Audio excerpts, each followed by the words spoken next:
and position of leadership. You look at what has happened over the last 300 plus days of this government. How would you assess it? I've said it. I've just written a paper that said Tinubu's reign of deception, destitution, and hopelessness. Forum reiterates its concern over the seeming neglect of the Northeast in the allocation of the federal government capital project. It noted with dismay that despite its cry for attention on the state of infrastructure in the region, which has been consistently echoed in all its communique over the years, especially the poor roads and railway infrastructures along the economic corridors that links the Northeast sub-region to the rest of the country. The region is also not included in the National Infrastructure Plan for the transition from the PMS to compressed gas. The forum is calling on the federal government to look into the situation and consider the reconstruction of these basic infrastructures along Enugu-Maiduguri economic corridors and inclusion of the Northeast in all national development plan and initiatives. If we truly want to be fair in this country, is it Tinubu that neglects the Northerners? Look at what this governors is saying, that the Northerners have been neglected. Is it Tinubu who neglects them? All the presidents we ever had in this country, majority of them are from the North. 9 presidents from the North. 9 from the North. Okay, let's say 8. Buhari, military head of state, then civilian head of state. The rest, they are from the North. Yoruba, let's say from the West. Yoruba, Obasanjo, military head of state, Ogun State. Obasanjo, civilian government, president, Ogun State. Then, Shonekon, Ogun State. How many?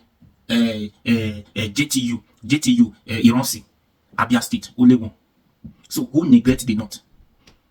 Why are they complaining? Yes, we know Tinubu government has failed. No doubt, has failed. But compared to Buhari 8 years in office, then who neglect the North? Is it all about the North? Every time the North, they don't have food to eat, they don't have this, they don't have that. Is it Tinubu's? I know Tinubu has failed. Yes, no doubt, but compared to a 8-time president from the North. So are you now blaming the East? Every time you come, they will be like talking about the South, the East are doing well. Is it not the same allocation given to the governors in the East, in other states that are being given to the Northerners? Why is it all about the North? The North. Who neglect them? The Northern leaders also neglect their citizens. Neglect them. Every time. We have 8-time president from the North. Buhari, who we're talking about the coastal road. Yeah, fine. Everybody condemn that. Buhari, who do railway road to Niger. What do you say about that? Now, every time, if the Northerners as president, 8 times, they failed. The Yorubas, they failed. Even the Yoruba even do better. And this Jonathan, bless that young man from Bayelsa State.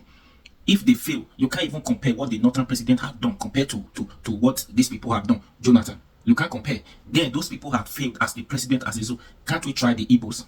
Let's try the East then. Let's see if they too are going to fail.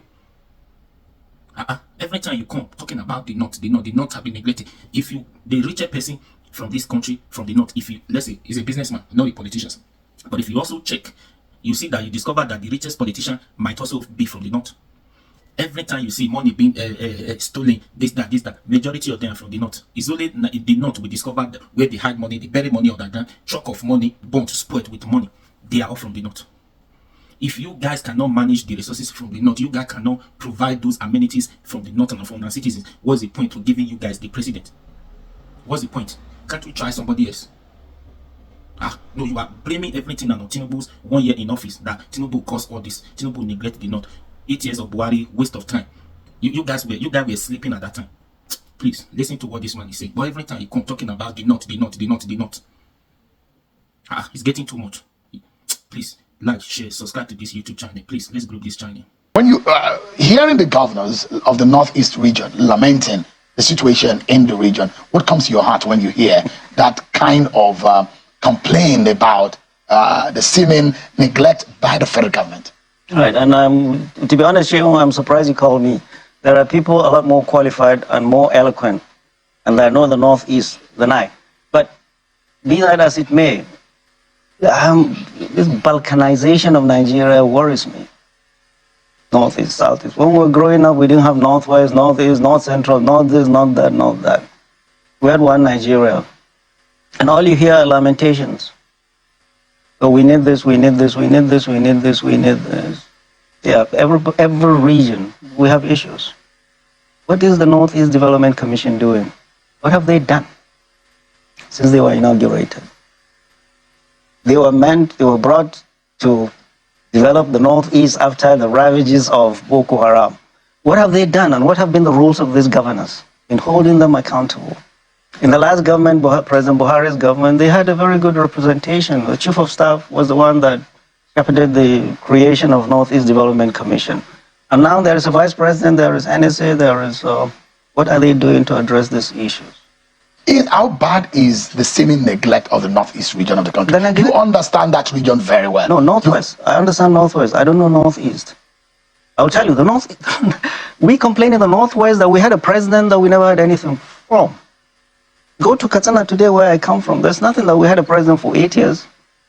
The Northwest, let him tell us what he's done. He couldn't even complete the Abuja to Kano highway for 8 years. How more neglectful can that be? The same thing that the governor of the Northeast is saying. They say, in fact, in terms of infrastructure, the economic corridors have been abandoned. In terms of road network, in terms of railway construction. I mean, what has been happening so much that it looks like this has happened over the years without anybody. Could it be the insurgency that has ravaged that region, that destroyed all of this infrastructure? Or that region has been like that for years? No, I'm not, and I'm not minimizing the issues that the governors are raising. The Northeast, because of Boko Haram, has literally been devastated. You sit down with senior military officers that were there, that fought in the field, they will tell you, this is not what we would wish for any region. The whole region has been devastated. Outside Maiduguri, there's not much. The whole region, education is pillaged, we have malnutrition there, the health. Look at the number of doctors in Maiduguri. You would cry. The region has suffered the devastation of Boko Haram, and that is what we are seeing here.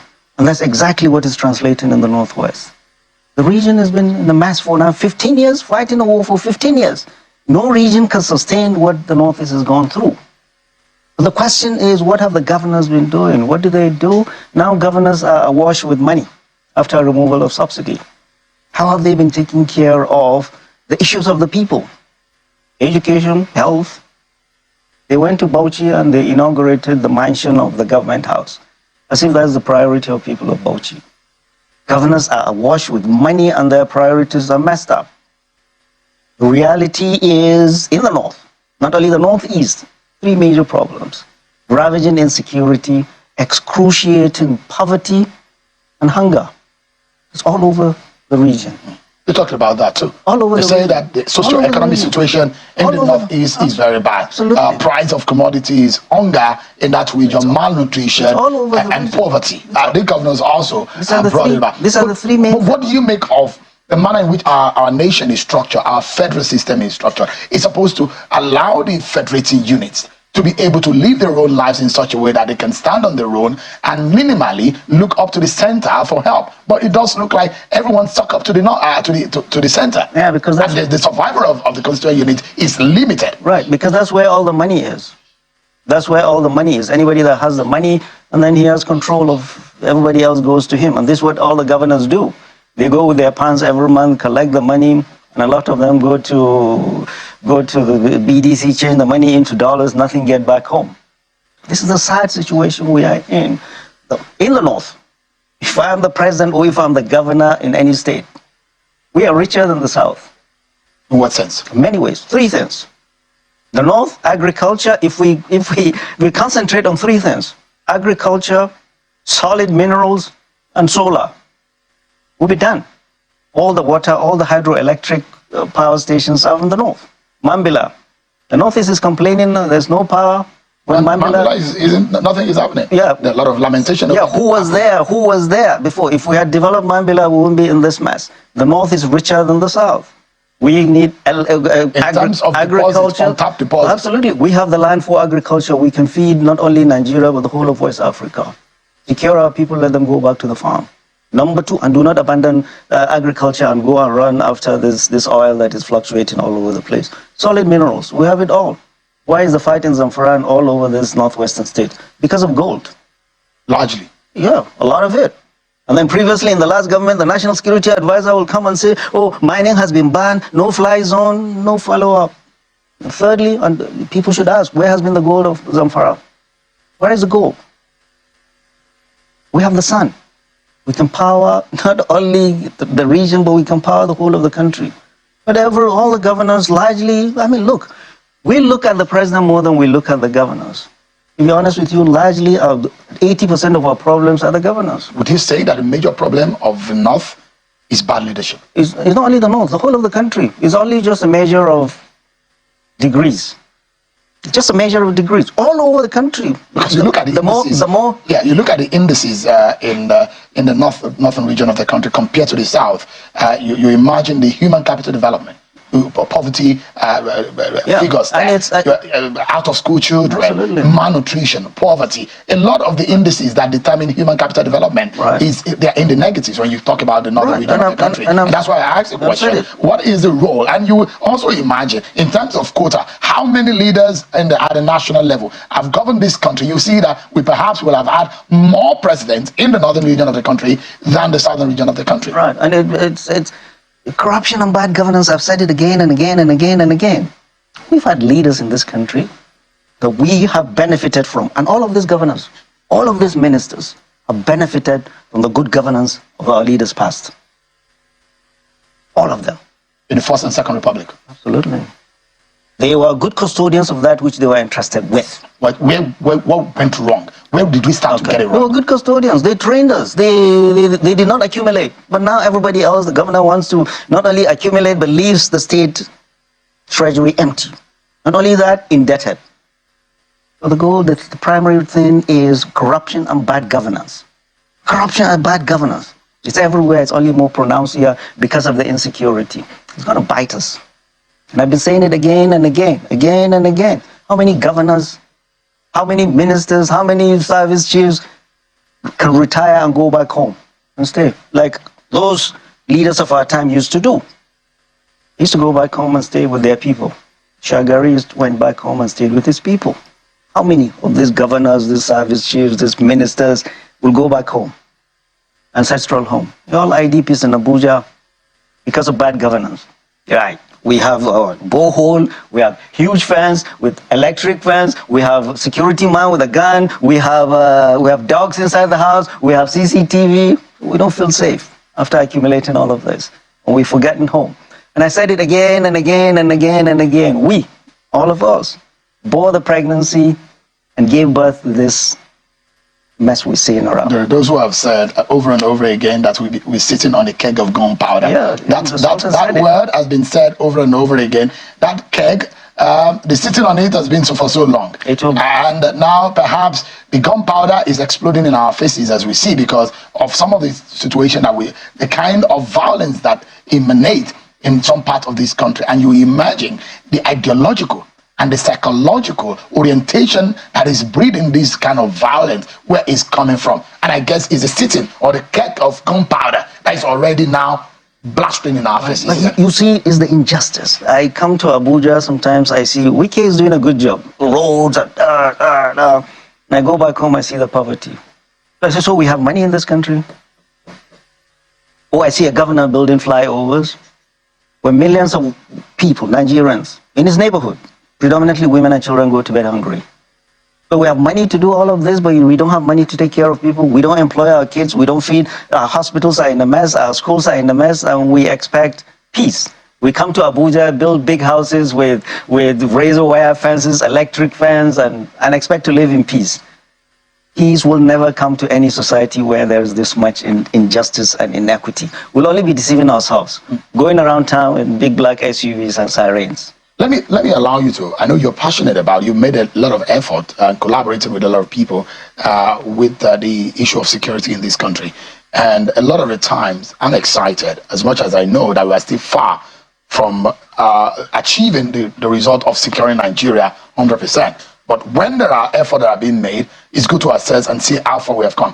Prof, let me allow you to listen to the spokesperson of the Defense Headquarters, who gave a breakdown of some of the efforts that the military have made in rooting out insurgents and some violent extremists in our country in the past few weeks. Take a listen to him.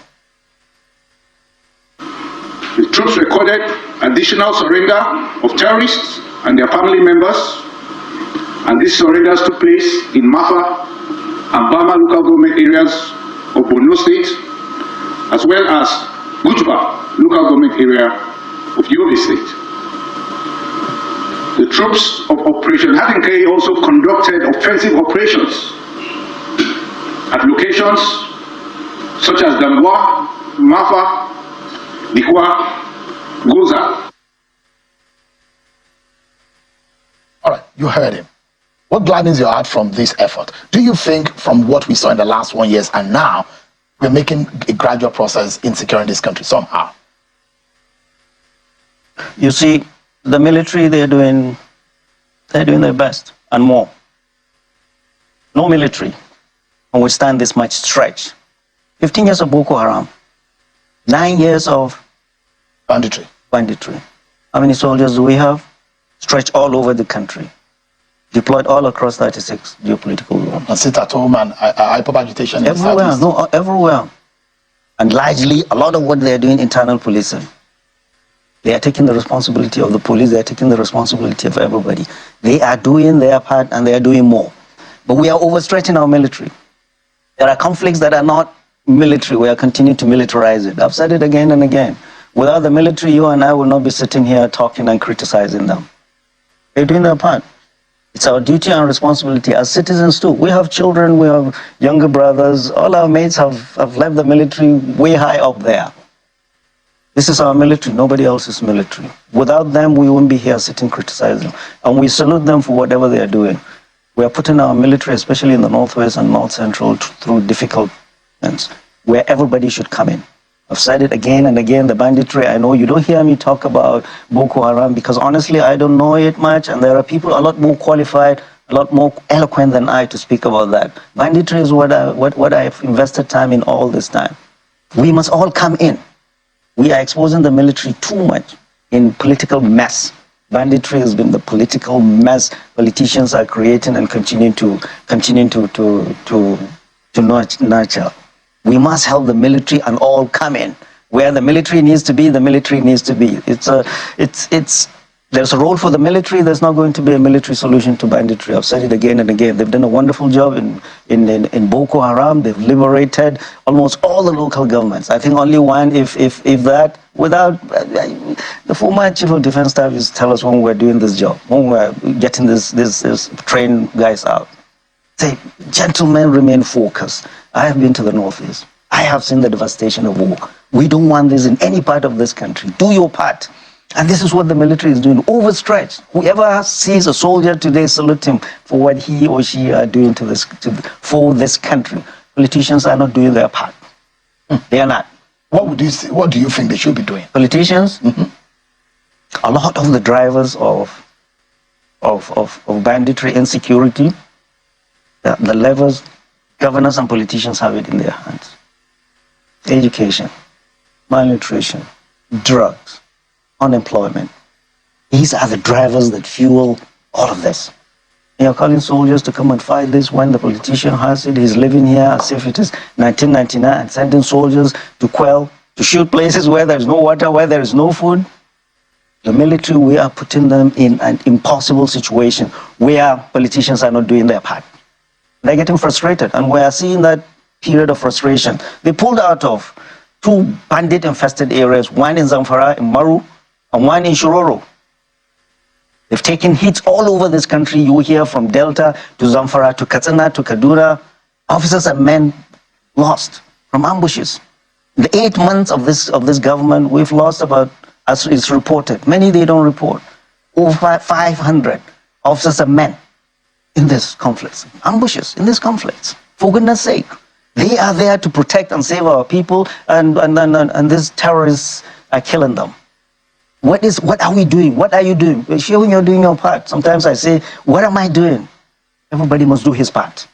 If you look at it fundamentally, and we need to start holding our politicians and those who are in power accountable. If you say they are corporates, and in all of this, and why we have so much of this eating into our polity and destroying a gradual destruction, because when the rats start eating up the bread, it's eaten in crumbs until the bread vanishes.